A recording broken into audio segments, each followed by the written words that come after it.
Sentinels of Freedom really started as an honoring program to honor young men and women who were leaving our high schools at the end of 4 years and had joined the service.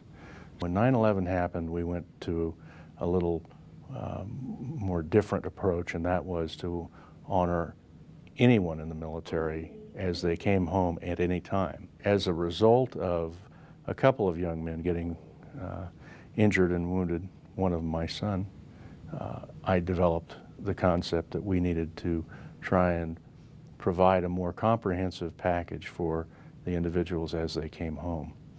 Something that a community could do and not totally depend on the Veterans Administration or the government. Something that would be considered our responsibility. It is just unbelievable what happens when they get critically wounded.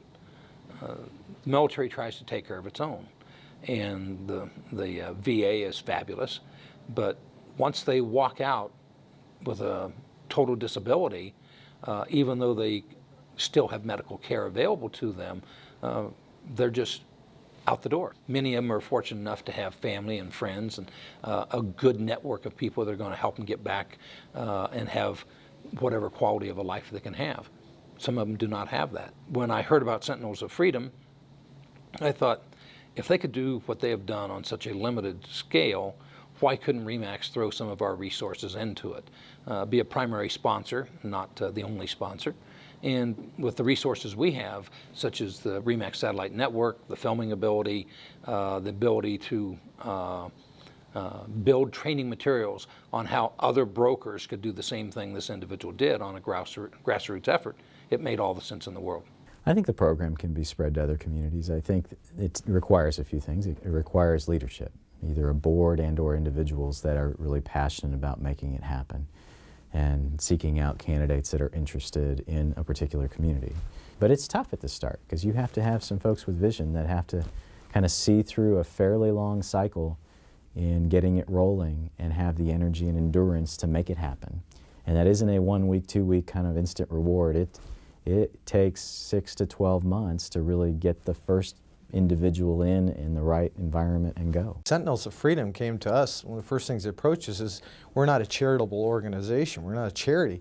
We want these people to come on board, work hard, and earn it on their own. And that's every individual I've met that's come out of Sentinels of Freedom has had that same can-do, go-get-it attitude. Terrific individuals. My personal philosophy is we owe a lot to each and every one of these returning veterans.